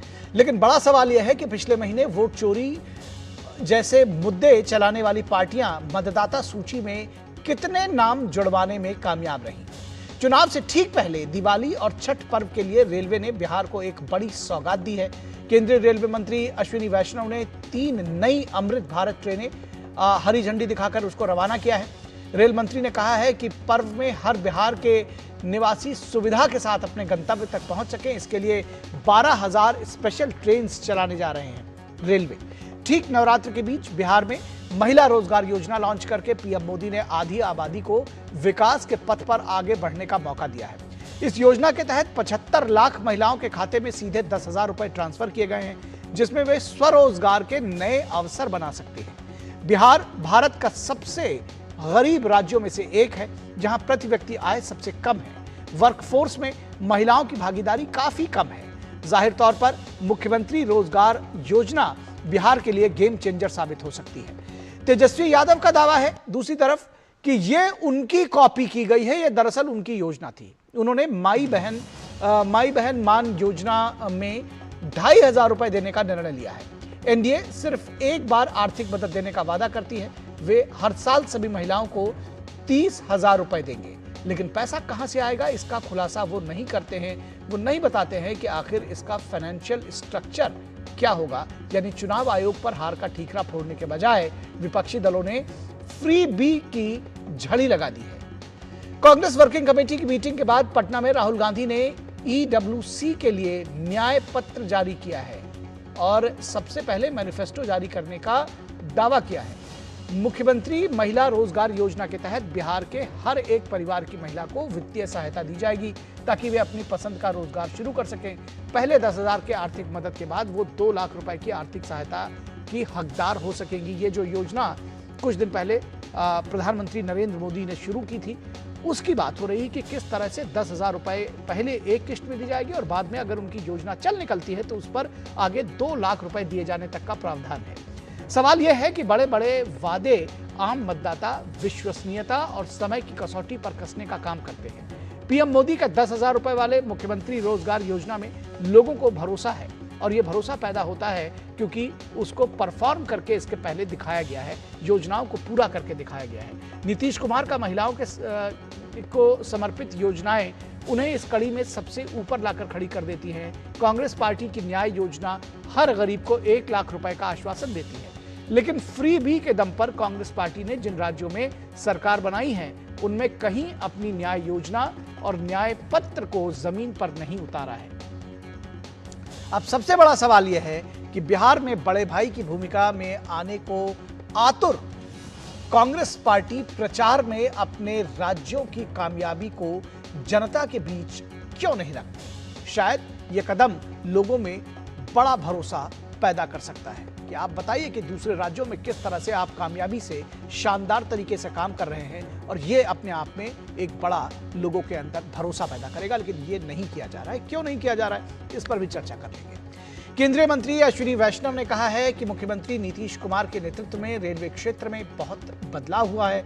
वहीं प्रधानमंत्री नरेंद्र मोदी के नेतृत्व में रेलवे के क्षेत्र में काफी विकास हुआ है। बिहार के परम आदरणीय मुख्यमंत्री श्री नीतीश कुमार जी ने रेलवे का एक ट्रांसफॉर्मेशन किया था अपने समय में। 2014 में जब माननीय प्रधानमंत्री श्री नरेंद्र मोदी जी ने जिम्मेदारी संभाली, तब से उन्होंने रेलवे पे एक नया फोकस लाए और विशेषकर उन सब राज्यों पे फोकस लाए जिन राज्यों में सुविधाएं कम थी। बिहार में पहले जहां मात्र 1,000 करोड़ रुपए का बजट होता था, आज वहां पे 10,000 करोड़ रुपए का बजट है। रेलवे का इलेक्ट्रिफिकेशन 100% कर दिया। 1,899 किलोमीटर नए ट्रैक बिछाए। आप सबको बहुत बहुत अभिनंदन, बहुत बहुत शुभकामनाएं। इतनी बड़ी प्रधानमंत्री जी के आशीर्वाद से, माननीय मुख्यमंत्री जी के मार्गदर्शन से जिस तरह का बिहार में विकास हो रहा है, वो विकास चलता रहे। और राष्ट्रीय जनता दल के नेता तेजस्वी यादव ने कहा है कि उनकी सरकार अगर आएगी तो वे माई बहन मान योजना लेकर आएंगे और प्रतिमाह उनके खाते में 2,500 रुपए दिए जाएंगे। जितनी माताएं बहनें हैं उनके खाता में जब तेजस्वी का सरकार बनेगा तो 2,500 रुपया महीना, साल का 30,000 रुपया और 5 साल का 1.5 लाख रुपया तेजस्वी माई बहन मान योजना के तहत देगा। और इस पूरी खबर पर चर्चा करने के लिए हमारे साथ 3 खास मेहमान जुड़े हुए हैं, उनसे आपका परिचय करा दें। हमारे साथ बीजेपी के प्रवक्ता मनीष पांडे जुड़े हुए हैं, बहुत स्वागत है मनीष जी आपका। उसके साथ ही साथ संदीप त्रिपाठी कांग्रेस के नेता हमारे साथ जुड़े हुए हैं। संदीप जी स्वागत है आपका। और विनोद मिश्रा हमारे कंसल्टिंग एडिटर हमारे साथ जुड़े हुए हैं। विनोद जी बहुत स्वागत है आपका। विनोद जी, अभी आपने तेजस्वी यादव को सुना, उन्होंने कहा कि जब तेजस्वी की सरकार आएगी तो 2,500 रुपए देंगे। कांग्रेस तो अभी उनको नेता मानने को तैयार ही नहीं, मुख्यमंत्री पद का उम्मीदवार ही नहीं मानी। बहरहाल किस तरह से आप देखते हैं कि एक कहीं ना कहीं कोर्स चेंज हुआ है? इसके पहले SIR से नीचे उतरने को राजी नहीं थे, क्या जनता ने नकार दिया SIR को कि अब विकास के मुद्दे पर की बात कर रहे हैं, या फिर फ्रीबी पे भी आ गए? नीतीश साहब ने अपनी रिपोर्ट में बिहार में विकास बा, तो ये बिहार में विकास बा जो है, ये सुन के हमारे आप जैसे के लोग जो हैं वो जरूर खुश हुए होंगे कि आज इस बिहार के कम से कम ये स्थिति तो बनी कि जो सीधे जातीय समीकरण और सोशल इंजीनियरिंग और आरक्षण पे ही सारे चुनावी मुद्दे होते थे, इस बार कम से कम बिहार में विकास बा। और बिहार में विकास बा जब आप कहते हैं तो वो सिलसिला इससे शुरू होता है निखिल कि ये बात हमें समझने की ज़रूरत है कि बिहार के पिछड़े, देश के पिछड़े राज्यों में बिहार उसमें से नंबर 1 है, आप कह सकते हैं। और जहाँ तक रही पर कैपिटा इनकम, तो आपने अपनी रिपोर्ट में भी दिखाया है पर कैपिटा इनकम में भी बिहार सबसे कम है, लोएस्ट आप कह सकते हैं 6,000 से 7,000 के इनकम में। रहा महिला वर्क फोर्स की भागीदारी का, तो उसके हिसाब से भी आप देश के दूसरे राज्यों से तुलना करेंगे तो उसमें भी वर्कफोर्स में भी महिलाओं की भागीदारी बिहार में बहुत ही कम है। इन सारी चीज़ों में अगर प्राइम मिनिस्टर मोदी ने जो परसों तरसों उद्घाटन इसका लॉन्च किया है मुख्यमंत्री रोजगार योजना का, ये गेम चेंजर हो सकता है। इस बात को लेके तो मुझे लगता है कि हर विपक्षी दल को ये बात सोचना चाहिए कि उनके पास इसके काट में एजेंडा क्या है। अगर आप सोचिए कि बिहार में 75 लाख महिलाओं को 10,000 रुपया देके उनको इनिशियल अपना एक कारोबार शुरू करने के लिए, अपने एक रोजगार शुरू करने के लिए दिया गया है, तो इसको कंपैरिजन आप माई बहन मान योजना 2,000 दे के नहीं कर सकते हैं। राहुल गांधी बिना सोचे किसी को 1 लाख रुपया पकड़ा के नहीं कर सकते हैं। तो ये एक बड़ा चैलेंज है कि एक मॉडल आपने बिहार जैसे पिछड़े इलाकों में दिया, उन महिलाओं को दिया जो अभी तक वर्कफोर्स नहीं बनी है, वो अपने लिए एक कुछ बड़ा चमत्कार कर सकती है। और वो चमत्कार अगर विकसित बिहार का वो आप कह सकती है संकल्प होगा, तो पूरे देश के जीडीपी का भी वो एक बड़ा मॉडल बनेगा। तो इन सब चीजों के बाद बीच में अगर आप मुद्दे को देखते हैं कि मुद्दे की लड़ाई फंसी है, तो कल जब इलेक्शन कमीशन बिहार के SIR की ये पूरी ये अंतिम या फाइनल रिपोर्ट पेश करेगी, तब ये बात तो जरूर पूछा जाएगा इन सारे पॉलिटिकल पार्टी से जो बार बार वोट चोरी का आरोप लगा रहे थे। जितने लोगों के नाम उसमें से हटे हैं, उनमें से कितने लोगों को कांग्रेस पार्टी या RJD ने उस SIR के फाइनल रिपोर्ट में फाइनल लिस्ट में शामिल करा पाई। तो आप अब तक पिछला 1.5 महीना जो खराब किया है, सीधा सीधी बिहार में वोट अधिकार, वोट चोर, अल्टीमेटली आप उसी प्लेटफॉर्म पे आए अपने मुद्दे को लेके कि आपको भी पता है कि बिहार में विकास बा। जी जी संदीप त्रिपाठी जी, बहुत सारे सवाल हैं। एक सवाल तो मैं थोड़ा कंफ्यूज हूँ, शायद आप उसको क्लियर करेंगे कि अगर जिस तरह से अभी आपने सुना कि तेजस्वी यादव कहते हैं कि जब उनकी सरकार बनेगी तो 30,000 रुपये साल दिए जाएंगे, 2,500 रुपये महीने। राहुल गांधी ने कहा है कि 1 लाख रुपए साल दिए जाएंगे। तो क्या यानी कि जब कांग्रेस के नेतृत्व में सरकार बनेगी, जब कभी, तब 1 लाख रुपए दिए जाएंगे, या इसी वाली सरकार में अगर वो शामिल होते हैं राजद की अगुवाई में, तब वो 1 लाख रुपए देंगे? और ऐसी स्थिति में क्या 1,30,000 रुपए दिए जाएंगे? क्या आप अपना भी 1 लाख देंगे? क्योंकि सरकार में आने की बात हो रही है और वो भी कह रहे हैं हम 30 देंगे। निखिल जी, आप कंफ्यूज नहीं है, लोगों को कंफ्यूज कर रहे हैं। नहीं, आप ही फिर जानबूझ के, सुनिए ना सर, जानबूझ किसको कहा जाता है कि भ्रम फैलाना। जैसे भारतीय जनता पार्टी ने 10,000 रुपए लोगों को लोन के नाम पर दे दिया, हम लोग कह रहे हैं, तो उस बात को आप मानिए, इसको भी पूछिएगा कि लोन वाला है कि कैसे दिया गया। नहीं, तो इसीलिए तो आपसे पूछा, अगर मुझे भ्रम फैलाना होता तो मैं इसको उसमें लिखता, सोशल मीडिया पे, उसका जवाब नहीं देता। अब तो मैं आपको सीधा मौका दे रहा हूं, आपको मौका दे रहे हैं कि आप आइए और अपनी बात कहिए सबके बीच में। निखिल जी, इतने भोले आप नहीं है। आपको ये पता है कि वो वादा केंद्र की सरकार या केंद्र के चुनाव में किया गया था, और हम आएंगे तो अब वो राशि तक बढ़ गई रहेगी 5 साल में, तो और ये महंगाई करके और भी लोगों को दुखी कर चुके रहेंगे, तो हम और उसको बढ़ा कर देंगे आने वाले समय में। 1 लाख पर आप मत रहिए, 1 लाख से हम आगे बढ़ेंगे। यानी कि आपने ये जो 1 लाख है, ये जो 1 लाख की बात कर रहे हैं, ये लोकसभा चुनावों में देंगे, अभी कुछ नहीं देंगे जी। और क्यों नहीं, कॉमन मैनिफेस्टो जो हमने जारी किया है, जो न्याय पत्र जारी किया हमने, कॉमन मैनिफेस्टो है, उसमें RJD के साथी थे और भी हमारे जो दल के लोग थे, तो उसमें जो बातें वो सारे दल के लोग कह रहे हैं, और हमारा गठबंधन, इंडिया गठबंधन बात कह रहा है, कोई दल या कोई व्यक्ति बात नहीं कर रहा है, पहली चीज। अब दूसरी बात, अभी सर 10,000 पर सिर्फ मैं इतना कहूंगा सर, सर एक व्यक्ति हमारे यहाँ था सर, वो फर्जी डिग्री उसकी पकड़ ली गई। जैसे मोदी जी पे सवाल होता है, अभी एक मुरेठा मंत्री है आपके बिहार में, मुरेठा मंत्री की डिग्री पर 7वीं पास, पता चला कि वो भी डीलिट उलिट फर्जी करके निकले हैं। तो वो सर अब जब फर्जी डिग्री पकड़ी गई तो अब वो सोच रहे हैं कि कुंजी पढ़ के पास हो जाए, डिग्री ले ले। अब कुंजी पढ़ने से बाबू आप पास ना होइएगा, 20 साल से सत्ता में हो, कुछ न कर पाए महिलाओं के लिए।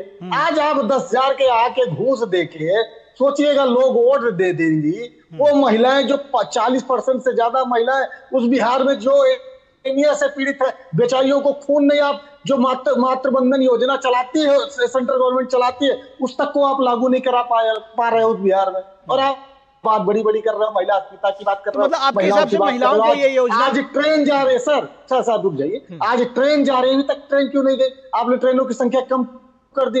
लालू जी गरीब रथ चलाकर एक बिहारी को आज जिस तरीके से, अभी भी हो के आया हूं पास के जो है क्षेत्र से, किस तरीके से ठूस के बेचारे जर्नल में आते हैं, उस गरीब तबके के व्यक्ति को लालू जी ने एसी की जो है ट्रेन पर यात्रा कराई है, वो भूल जाएगा? आपको लगता है कि आप आकर चुनाव के समय में गपोलिया करिएगा, आज तो ट्रेन चला दीजिएगा और बात करिएगा कि हम एकदम ट्रेन में हवा दो बातें आपने कोई काम नहीं किया है 20 सालों में। अगर आपके पास एजेंडा है, आप में हिम्मत है, राजनीति नैतिकता है, तो आपने जो 20 सालों में, इसके पहले आप चुनाव के समय वादे और वो गपोलिया मत करिए, आपने जो किया है उस आधार पर और 11 साल की सरकार के आधार पर जनता के बीच में जाइए, जनता लात मार के भगा देगी, इसलिए क्योंकि आपने कुछ नहीं किया। ठीक है, इसका इस बात का जवाब जो है वो बीजेपी के प्रवक्ता मनीष पांडे देंगे। मैं बस एक छोटा सा आपसे ये पूछना चाह रहा था कि जो आपने कहा कि वो 10,000 रुपए दे रहे हैं, उससे लोग वोट नहीं देंगे और बहुत सारी चीजें, हो सकता है ना दें, मैं नहीं जानता, आप लोग उसके बेहतर विश्लेषण करेंगे। लेकिन मैं ये जानना चाहता हूँ उस योजना से सहमत है कि नहीं? आपको लग रहा है कि मतलब महिलाओं को दिया जाना चाहिए कि नहीं दिया जाना चाहिए? देखिए सर, पहली बात तो मैंने एक सवाल पूछा निखिल जी, इस सवाल का जवाब मैं तब दूंगा जब उस योजना का नाम आप बता देंगे कि इस योजना के तहत वो 10,000 रुपए दिया गया। वो तो मुख्यमंत्री रोजगार योजना है, मुख्यमंत्री रोजगार योजना जी, मुख्यमंत्री महिला रोजगार योजना। सर कोई योजना अगर कोई राज्य पास करता है या केंद्र सरकार पास करती है तो कैबिनेट बैठक होगी, या तो विधानसभा या संसद में वो बिल लाएगा। ये दोनों चीजें कब हुई हैं? कृपया भाजपा के साथी से पैसा पहुंच गया महिलाओं के पास, आप बिल की बात कर रहे हैं, तो आप एक काम करिए, सुनिए, अब आपने ऐसी बात कर दी है, आप चले जाइए कोर्ट और कह दीजिए गलत तरीके से पैसा दे दिया। मैंने जो पूछा सर, ये बहुत सारे समाज सेवी संगठन है, हो सकता है कोर्ट जाए भी, लेकिन मैं सिर्फ इतना जानना चाहता हूँ एक आम नागरिक के नाते, मेरा हक है कि आप संवैधानिक प्रक्रिया के तहत उस योजना का नाम बता दीजिए जिस योजना के तहत आपने पैसा दिया। अगर आप जिस जीविका दीदी की बात करते हैं उसमें तो बहुत सारी ऐसी जीविका दीदी हैं, 10 में से एक व्यक्ति ने जो आपके मनुवादी चेहरे हैं। आपने मेरे सवाल का जवाब नहीं दिया, आपने उसके उल्टा दूसरा सवाल पूछ लिया और उसका जवाब भी जो है बीजेपी प्रवक्ता देंगे। मैंने सिर्फ आपसे पूछा कि महिलाओं के खाते में, अगर बिहार की महिलाओं के खाते में 10-10 हजार रुपए लोन के नाम पर जिसको आप कह रहे हैं कि वो काम करें, उसके नाम पर आ रहे हैं, तो आप प्रसन्न हैं या नहीं हैं? आपने इसका जवाब नहीं दिया, आप इसका जवाब देना भी नहीं चाह रहे, फिर दे दीजिए अगली बार, क्योंकि हम आप ही से बहस नहीं करते रहेंगे। लेकिन बहुत सारे जवाब मनीष पांडे को देने हैं। मनीष पांडे इन्होंने ये कह रहे हैं कि भाई ये सब तो हवाई जमाई है और इसका कोई अर्थ नहीं है, ये सब चुनावी योजनाएं। इन्होंने ट्रेनों को लेकर के भी बात कही। बहरहाल शायद इससे पहले देखा नहीं अभी संदीप जी ने कि 12,000 स्पेशल ट्रेनें, आज ही 3 नई ट्रेनें चलाने की बात कही गई है। बहरहाल मनीष पांडे जी क्या कहेंगे? जी 12,000 स्पेशल ट्रेनें चलेंगी, 12,000 फेरे, 12,000 फेरे, 12,000 फेरे, 12,000 फेरे, 12,000 फेरे भाई साहब, 12,000 फेरे, शब्द मत पकड़िए, 12,000 फेरे। अरे सुन तो लीजिए, चिल्लाइए मत, चिल्लाइए मत, चिल्लाइए मत, चिल्लाइए मत। मैंने कहा 12,000 फेरे, 12,000 फेरे। इसको जाइए और दोबारा चेक कर लीजिए, गूगल खोल लीजिए अभी। अब आप शांत हो जाइए, उनको बोलने दीजिए। गूगल खोल लीजिए, चेक करिए, फिर आइएगा। गूगल खोल लीजिए, चेक, मैंने कहा ना, चिल्लाने के बजाय आप उसको देखिए, चेक करिए, दोबारा आइएगा, दूसरे को बोलने का मौका दीजिए। अगर अगले 5 सेकंड 10 सेकंड में आप शांत नहीं होंगे, मैं ऑडियो आउट कर दूंगा, क्योंकि दूसरों को बोलना है। जी मनीष पांडे जी, मनीष पांडे जी। नहीं, अच्छा लगा जब संदीप त्रिपाठी जी ने मनुवादियों की चर्चा की। अब थोड़ा ये नई परिभाषा है, कांग्रेस कहती है मनुवादी, भी संदीप त्रिपाठी जी कहते हैं मनुवादी, ये मैं सुन रहा था। बढ़िया है, चीजें घूम फिर के फिर आ रही हैं वापस। देखिए ऐसा है कि अंतिम दिन जो संसद में बहस के थे, जब देश के विकास पर चर्चा होती, सरकार को घेरने की बात होती, तो कांग्रेस पार्टी SIR के नाम पर जहां संसद नहीं चलने दे रही थी, वहीं पर पूरा सड़क पर मार्च भी किया गया, हम सभी लोगों ने देखा। बिहार विधानसभा का 5 दिनों का सत्र, जो अंतिम सत्र था, उस अंतिम सत्र आप थोड़ा सा पीछे हटके बोलिए मनीष जी, थोड़ा सा पीछे हटके बोलिए, शायद आपकी आवाज। पांच दिनों की जो विधानसभा का सत्र था बिहार का, जो अंतिम सत्र था इस कार्यकाल का, उसको इन लोगों ने हंगामा की भेंट चढ़ा दी। कहीं पर उस समय ना तो बिहार का विकास इन लोगों को दिखा, ना ही वो विकास के मुद्दे, ना ही बाढ़ के मुद्दे, ना ही रोजगार के मुद्दे और अन्य चीज। कई विधायकों के अपने अंतिम प्रश्न जो लेकर आए थे वो धरे के धरे गए, उन प्रश्नों पर कोई चर्चा नहीं। जब जहां पर उचित प्लेटफॉर्म पर, जहां इनको वाकई में जवाब दिया जा सकता है, उन प्लेटफॉर्म पर ये कभी भी बातों को सही तरीके से नहीं रखते हैं, क्योंकि इनको पता है कि जब हम चर्चा करेंगे तो वो बातें दूर तलक जाएंगी और कहीं ना कहीं इनकी ही जो है पोल पट्टी खुलेगी।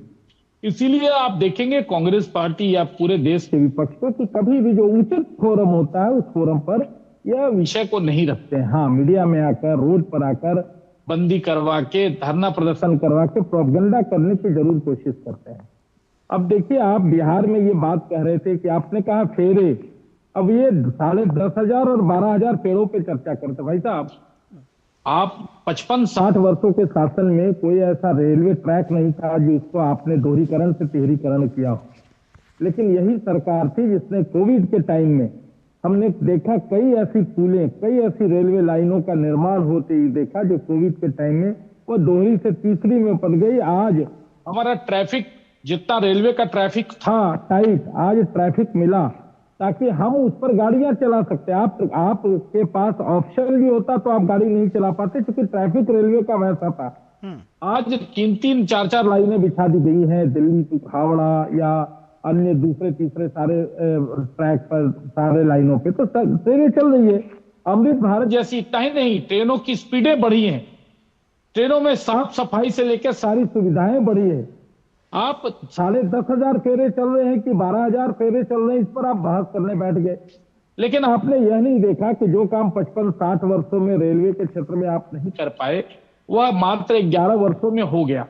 और यह हकीकत है, जनता इसको महसूस करती है। आप माने न माने, उससे ना तो सरकार की सेहत पे कोई फर्क पड़ने वाला है और ना ही जनता की सेहत पे फर्क पड़ने वाला है। हाँ, काम जमीन पर हुए, धरातल पर हुए हैं। आपके प्रधानमंत्री कहते थे ना कि 1 रुपया जाता है तो 85 पैसा रास्ते में रह जाता है। आज प्रधानमंत्री जी, आज मुख्यमंत्री जी 10,000 पे बटन दबाते हैं और 10,000 जो लाभार्थी के खाते में तुरंत जो है वह ट्रांसफर हो जाता है। यह देखिए, यही सुशासन की सरकार है और यही नेक नियति की सरकार है। आप कहते हैं कि 10 लाख रुपया, 10,000 रुपए किस योजना मदद से जा रहे हैं? अरे भाई, आपको तकलीफ क्यों है? गरीब महिलाओं के खाते में अगर 10,000 रुपए गए, कैसे गए, नहीं गए, आपको क्यों तकलीफ होती है इस बात की? आप क्यों परेशान है कि गरीबों को 10,000 रुपए मिल गया? तो आपकी चिंता आखिर है क्या? आप चाहते क्या है? भाई, आपको 10,000 दिख रहा है और प्रधानमंत्री जी को, मुख्यमंत्री जी को 2 लाख दिख रहा है। हमारा टारगेट 10,000 नहीं है। हमारा तो टारगेट है कि उस 10,000 से महिला बहनें हमारी कुछ ऐसा काम करें ताकि वह 2 लाख पाने के लिए वो एप्लीकेबल हो जाए। हमारा टारगेट 2 लाख का है और अब 10,000 पे सवाल खड़े कर रहे हैं कि 10,000 क्यों मिल रहा है। देखिए, इसीलिए कांग्रेस आज बैकफुट पर है और कांग्रेस कहीं की नहीं रही। देश की सबसे पुरानी पार्टी की आज इतनी बुरी स्थिति हो गई है कि 99 सीटें मिलती है तो उसकी प्रवक्ता जो है वह खुशियां मनाती है। ये स्थिति आ गई कि 99 सीट आ गया। तो दुर्भाग्य है इस देश का। विकास पर बहस करने की हिम्मत कांग्रेस के पास नहीं है और यही वजह है कि कभी भी उचित प्लेटफॉर्म जब मिलता है तो कांग्रेस पार्टी विकास पे बहस नहीं मिलती, प्रोपगेंडा करती है या तो कोई। सबसे बड़ा दिक्कत क्या है, दुख की बात क्या है? आज मैं देख रहा था, भाई, इनको भारत की जीत भी अपचती नहीं है। इनके राहुल गांधी जी के स्टेटमेंट को डोजियर बना के पाकिस्तान इस्तेमाल करता है। तो ना तो इनको देश का विकास पसंद है, ना ही महिलाओं का विकास पसंद है, ना ही महिलाओं की सशक्तिकरण पसंद है, ना ही चुनाव के क्षेत्र में जो सुधार हुए हैं पिछले 20 वर्षों में, 15 वर्षों में टीएम सेशन के बाद, वो भी इनको नहीं पसंद है। ठीक, ईवीएम का रोना रोते रहे, सुप्रीम कोर्ट ने कई बार इनको डांट पिलाया, थक गए। उसके बाद एक नया बहाना आ गया एसआईआर का, एसआईआर में भी वही स्थिति हुई। अब क्या है कि आधार को सिर्फ जोड़ दिया गया, उसी में ये अपनी जीत मानते हैं। पूरा विपक्ष कह रहा है देखो जी मैंने कहा था ना आधार जुड़ गया, मतलब पूरी एसआईआर की प्रक्रिया शुरू हुई, समाप्त हो गई। ठीक है, चलिए ठीक है, चलिए आपका पॉइंट आ गया। कोई आदेश वापस नहीं लिया मनीष जी, ठीक मनीष जी, इसी पर खुश है और अपनी जीत मानते हैं। ठीक मनीष जी, आपका पॉइंट आ गया। देश का विपक्ष प्रोपगंडा करने में माहिर है, लेकिन ठीक है मनीष जी, ठीक है मनीष जी, पॉइंट आ गया आपका। संदीप जी आ रहा हूँ आपके पास, संदीप जी आ रहा हूँ, थोड़ा धैर्य रखिए। विनोद मिश्रा जी, आपको लगता है कि एजेंडा जो है वो बिहार में चेंज हुआ है? अब विकास की बात कम से कम कर रहे हैं राजनीतिक दल? मैं निखिल, अगर आप मुझे इजाजत दें तो मैं एक लूज बॉल डालता हूं त्रिपाठी जी को बैटिंग करने के लिए। एकदम लूज बॉल है कि अभी आपका मैंने देखा आपकी रिपोर्ट में, आप बाइट चला रहे थे तेजस्वी यादव का, वो कह रहे थे कि जब तेजस्वी की सरकार बनेगी। हाँ। अरे भाई यार, गठबंधन महागठबंधन के एक नेता को कहना पड़ रहा है तेजस्वी की सरकार बनेगी। कांग्रेस पार्टी अभी तक नहीं कह रही है कि हमारे महागठबंधन का फेस कौन होगा, वो तेजस्वी यादव होगा। तो बेचारा आजकल खुद अपने से कह रहा है कि तेजस्वी की सरकार बनेगी। तो एक तो त्रिपाठी जी सबसे ये है कि एक गठबंधन भी आप करते हैं और उसके बाद आप कहते हैं कि बड़े भाई की भूमिका में मैं रहूंगा। आपको अगर 72 सीटें दी जाती है तो आप 19 सीटें लेके आते हैं और वो आप आरजेडी को क्लेम कर रहे हैं कि बड़े भाई की भूमिका में तो कांग्रेस पार्टी होगी, छोटे भाई की भूमिका में आरजेडी होगी। तो अब बताइए कि इस मुद्दे के झोल का जवाब तो आपने नहीं दिया कि न्याय में 1 लाख देंगे या 30,000 का देंगे, लेकिन इसका जवाब तो दे दीजिए कि भैया आप तो इलेक्शन कमीशन जो है इस हफ्ते में चुनाव का भी ऐलान करने जा रहा है। तो ये महागठबंधन में जो आपका ये चल रहा है सीट के शेयरिंग का, तो ये सारे न्याय पत्र सिर्फ सीट के लिए दबाव है, बड़े भाई की भूमिका में आने के लिए, या आप सच में तेजस्वी यादव को नेता मानते हैं?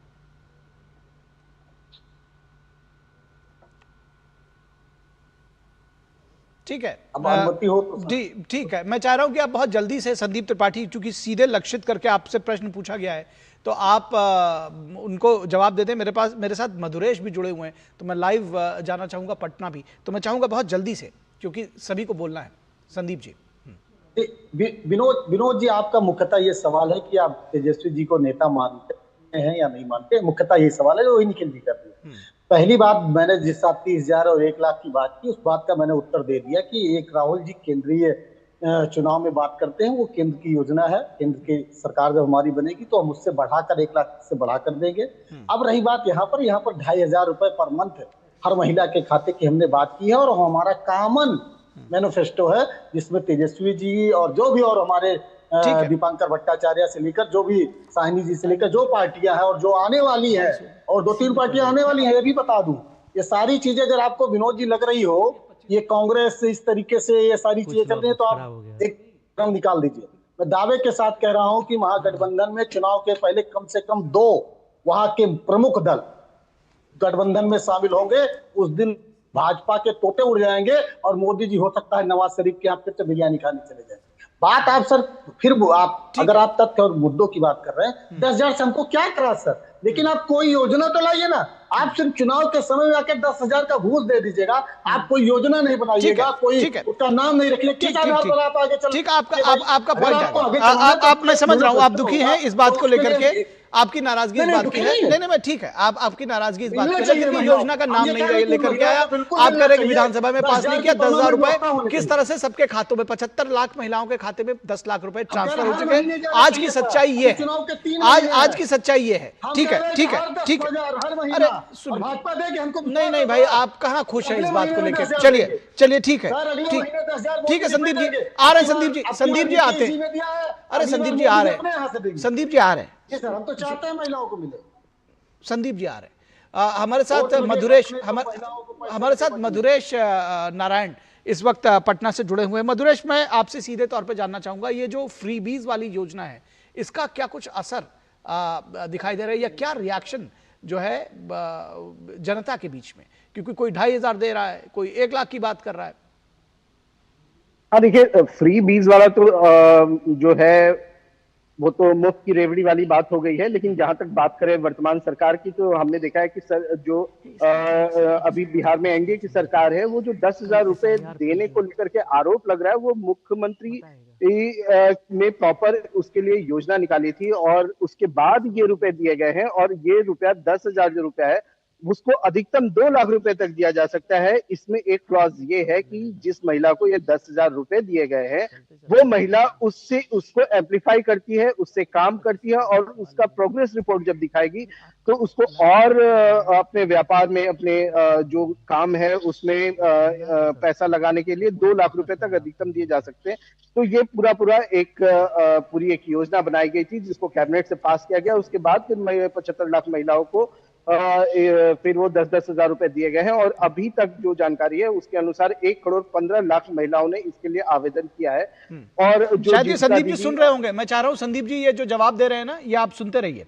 जी जी जी, जारी रखिए। जो अभी तक 1,15,00,000 महिलाओं ने जीविका जो सहायता समूह है उसके साथ में जुड़ करके, स्वयं सहायता समूह के साथ में जुड़ करके अभी तक आवेदन किया है। तो कहीं ना कहीं जो पूरी महिला जो कोर वोटर है नीतीश कुमार की, वो तो कहीं ना कहीं बहुत ही संतुष्ट है, क्योंकि ये मुफ्त की रेवड़ी नहीं है, ये एक मदद है, ये आत्मनिर्भर बनाने के लिए। क्योंकि मुफ्त की रेवड़ी एक वक्त पे दी जाती है, वो खत्म हो जाती है। जब महिलाएं आत्मनिर्भर होंगी तो निश्चित रूप से पूरा परिवार आत्मनिर्भर होगा। और यही कारण है कि हम जब देखेंगे नीतीश कुमार जब से सत्ता में आए हैं, महिलाओं को लेकर के उन्होंने बड़े काम किए हैं, चाहे शराबबंदी की बात हो, चाहे जीविका के गठन की बात हो। उसके बाद में अब ये महिलाओं को आत्मनिर्भर बनाने के लिए 10,000 रुपए जो दिए गए हैं, जो अधिकतम 2 लाख रुपए तक दिए जाएंगे। तो कहीं ना कहीं फ्री की रेवड़ियों पे ये उद्योग स्थापित करने के लिए, सबल बनाने की जो सरकार की वर्तमान योजना है, वो कहीं ना कहीं भारी पड़ती हुई दिखती है। बिल्कुल ठीक है, ठीक है। चलते चलते मैं चाहूंगा बहुत संक्षेप में एक सवाल मैं मनीष जी से चाह रहा हूँ। संदीप जी अब हमारे पास वक्त नहीं है, मनीष जी से मैं ये जानना चाह रहा हूँ कि मनीष जी, महिलाएं आपके विकास के एजेंडे में मुख्य फोकस है। आपको ये भी लग रहा है जो संदीप जी का आरोप है कि आप वोट हासिल करना चाह रहे हैं? दरअसल निखिल जी मात्र 10 सेकंड में, चलिए 10 सेकंड ले लीजिए, 10 सेकंड ले लीजिए मनीष जी 10 सेकंड दे दीजिए। हाँ सर मैं यही चाहता था कि ये बात क्लियर हो जाए। वो तो भाजपा वाले किए नहीं सर, मधुरेश जी ने बड़ी कर दिया, मैं उनको धन्यवाद देता हूं। अब ये जान लीजिए कि ये 10,000 रुपए कर्ज दिया गया है, क्योंकि जिस योजना की बात कर रहे हैं उस योजना के तहत कोई मदद की बात नहीं है, उसमें कर्ज की बात है। ठीक कर्ज दिया गया है। ठीक है। और सर एक बात और सर 1,13,00,000 आंकड़ा सर, उसमें मधुरेश जी दुरुस्त कर लीजिएगा, 15 लाख नहीं, 1,13,00,000 महिलाएं हैं जिन्होंने आवेदन किया है, जिसमें से 75 लाख लोगों को इस योजना का पैसा दिया गया है। आपने 2 लाख महिलाओं को कम कर दिया, आपने 2 लाख महिलाओं को कम कर दिया। मैं इससे ज्यादा नहीं बोलने दूंगा, ऑडियो आउट कर दो भाई, 10 सेकंड के नाम पे नहीं। मुझे ये प्रोग्राम खत्म भी करना है। आप मनीष जी कांग्रेस के कितने दुर्दिन आ गए हैं, कांग्रेस के कितने दुर्दिन आ गए, ये खुद से सच्चाई बयां कर रहे हैं बैठ के।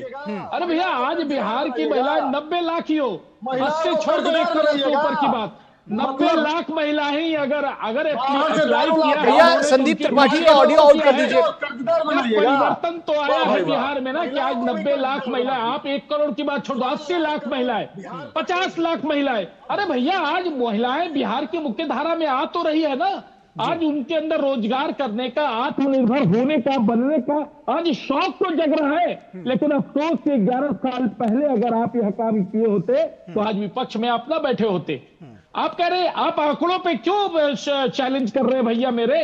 आप यह बोलिए ना, आपको 10,000 रुपया मिला, क्यों मिला, नहीं मिला, लेकिन अगर महिलाओं के आत्मनिर्भर करने के लिए मिला तो आपके पेट में दर्द क्यों हो रहा है? समस्या यह है कि ना खुद करेंगे और ना दूसरे को करने देंगे। ठीक है। जो दूसरा करेगा उस पर हम विरोध जताएंगे और बाधा उत्पन्न करेंगे। कांग्रेस की यही नियति है। दुर्भाग्य है कि कांग्रेस आज इस स्थिति में आ गई। ठीक है, देश इसको देख रहा है और मुझे उम्मीद है कि बिहार में भी लोग इसको देख रहे होंगे। मधुरेश नारायण को आप गलत साबित करने के चक्कर में कि वो 1,15,00,000 नहीं 1,13,00,000 था, मैं कह रहा हूं वो कल 1,15,00,000, 14,00,000, 13,00,000 से भी और आगे बढ़ेगा, क्योंकि वो लगातार जो फॉर्म्स हैं वो आगे आ रहे हैं। तो अपडेट हो जाइए थोड़ा सा। फिलहाल बहुत शुक्रिया संदीप त्रिपाठी आपका, मनीष पांडे जी आपका और विनोद मिश्रा जी आपका, और मधुरेश नारायण ने भी जो आंकड़े दिए हैं हमारे साथ जुड़ने के लिए, मधुरेश आपका भी शुक्रिया। फिलहाल इस वक्त पे बस इतना ही, इजाजत दीजिए, नमस्कार।